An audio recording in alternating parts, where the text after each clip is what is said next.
part 5 of Project E55 ASL, and the goal for this part is to bolt this massive engine and transmission into this chassis, which is going to be a bit of an interesting one because, well, this engine and transmission, as of now, it weighs 350 kilograms and the chassis only weighs 65 kilograms. And after I'm done with installing the engine, I'm going to be making this other structure that goes in front of this chassis. So there's going to be a whole structure that is going to bolt in front of this chassis using these 4 bolting points, and that is going to enclose the entire engine and go up until the front suspension. So basically my goal for this part is to get everything done on the car up until the front suspension so that in time for the next part I can start work on the front suspension. I am planning to speed things up a little with this project because I do want to get done with it in a decent amount of time so that hopefully I can spend more time actually driving this car on the track rather than just building it. So yeah, that's the plan for this video. Let's get right into it.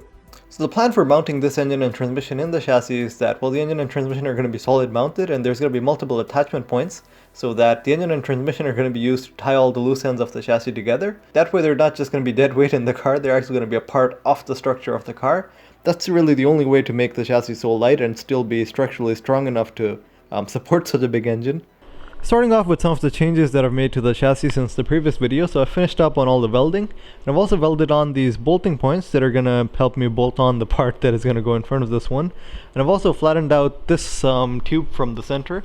This is the part where the transmission bell housing is going to go, and well, the bell housing on this transmission is so big that in order to mount the transmission at the lowest point possible, I've had to flatten this part out. This is something that I knew about when I was designing this chassis, but rather than redesigning it, the easiest solution was just to cut the center part, because the thing is that there's a bolting point here and there's a bolting point on the other side where this transmission bell housing adapter is going to bolt onto.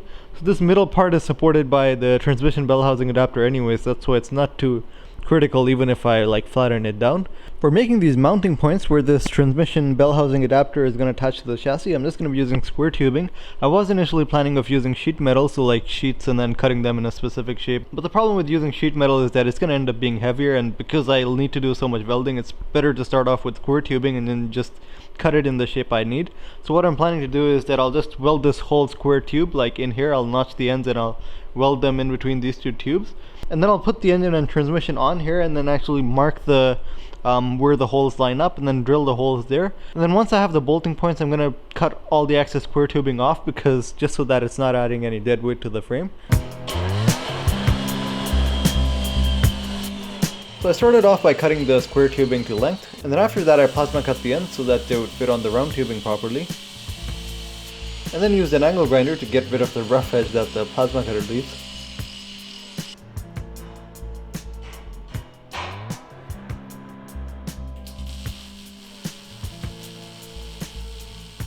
Once the tubes were welded in place, I cut this center section off. This was not the final cut, by the way, I just cut this so that it would clear the bell housing so I could actually put the transmission on. But I did cut more of the square tubing away later once the bolting points were figured.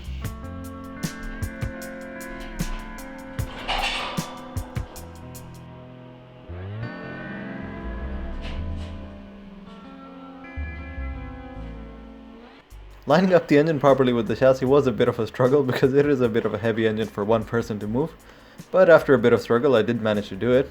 So after a bit of wrestling around with the chassis and the engine, I have managed to line them up properly. Now the engine is properly lined with the chassis, and I've used these clamps to hold the engine in place.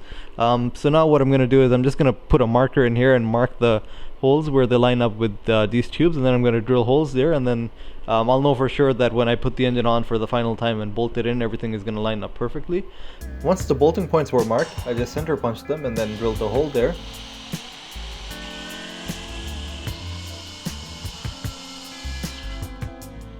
And after the holes were drilled, I just cut all the excess tube off to save as much weight as possible.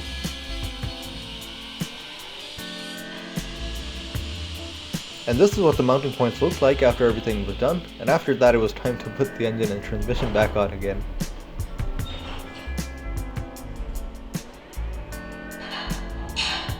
For bolting the bell housing adapter to the chassis, I was using these studs, and I also machined this nut in a cone shape from one end. This was just to align the studs to the center of the hole initially, and then the nut on the other side, I just welded it in place. This is just to make sure that all the studs are aligned in the center of the hole so that the next time I remove or install the engine, everything lines up really nicely. Now I'm done with making the mounts for the bell housing adapter, and I've bolted everything in place, and in fact now the chains don't have any tension on them, so well, the engine is pretty much supported by the chassis. And I do have a jack over there at the front. If I don't have that jack there, this engine is so heavy it's going to tip the entire chassis over to the front. But now the next step is to make the transmission mount. There's a mount that has to go over here. There's 2 bolting points underneath the transmission over here. I'm also planning to make this mount from square tubing, just because it's a flat surface. It's going to be really easy to use square tubing to make this mount. And it's also going to be really easy now since everything is already lined up and the engine is already bolted in place. For making the transmission mount, I started off by measuring everything, like how far apart the bolting points were and where they were located. And after that I just sketched everything on a piece of paper just so I could know the sizes, what size that I need to cut the tubes at. And then after that it was just a matter of cutting the tubes in those shapes and just following the measurements.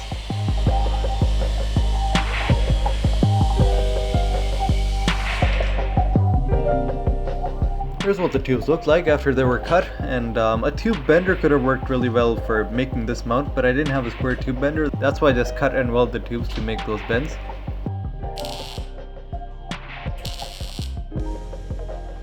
And once all that work was done, I just bolted this mount to the transmission and then welded it to the chassis.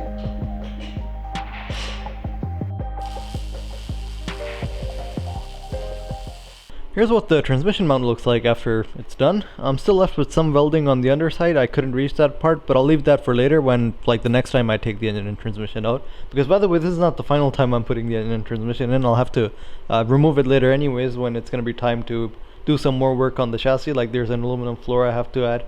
I have to paint the chassis and also make that part at the back. But the next thing I have to do right now is to make this part that is going to go in front of here, which is going to go all the way up till here. And right in front of this part, like in this region, this is where the front suspension is going to bolt onto.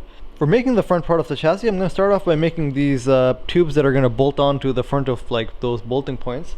And for making these, it's pretty simple. I have these caps that, like, they're already drilled with an M12 hole in the center for M12 bolts to go in here. And what I'll do is that I have this tube with this magnet. The magnet is just here to hold it perpendicular, so I can weld this cap on here, so that's perfectly 90 degrees to the tube. So yeah, after that I just welded these caps on the tubes and then bolted them to the chassis. Once those tubes were in place, I had to notch these other tubes that are going to go in front of those ones, and for these ones I also just used the software to print out templates on how to notch the tubes, and just copied the pattern onto the tube and then plasma cut it in the same shape, the same process I showed in the last video for making the tube steel chassis. And this was a pretty sharp angle, that's why the notch sequence looks really weird, but the software comes in handy for things like this, so it can give you the exact shape you need to cut the tube at to make it fit the other tube.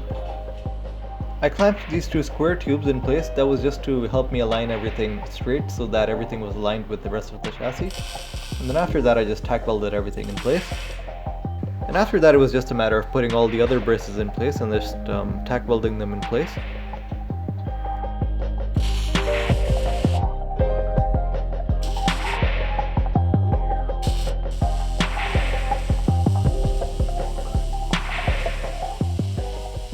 Okay, so now I'm pretty much done with making this front part of the frame. I'm still left with some welding, but I'm going to leave that for later when I unbolt this frame and take it off, and then I'm going to complete all the welding from the insides because it's really difficult to get to right now. But that's going to be simple enough anyways because it's only 4 bolts that are holding this whole front part of the frame in. And I also have to do some cutting, like I'm going to cut these parts off later because there has to be body panels that have to go over here, and obviously these tubes are going to be sticking out of the body panels if I leave them like this.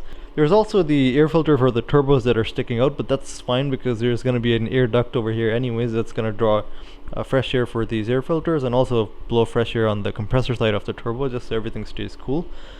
Other than this, there's also 4 bolting points that I have to add on this frame that are going to bolt to the front part of this frame because, well, the purpose is that there's 4 bolting points in where the transmission bell housing adapter is, and if there's 4 bolting points over here, you can imagine that when this part of the chassis is going to try to twist, it's going to have to twist the entire engine along with it.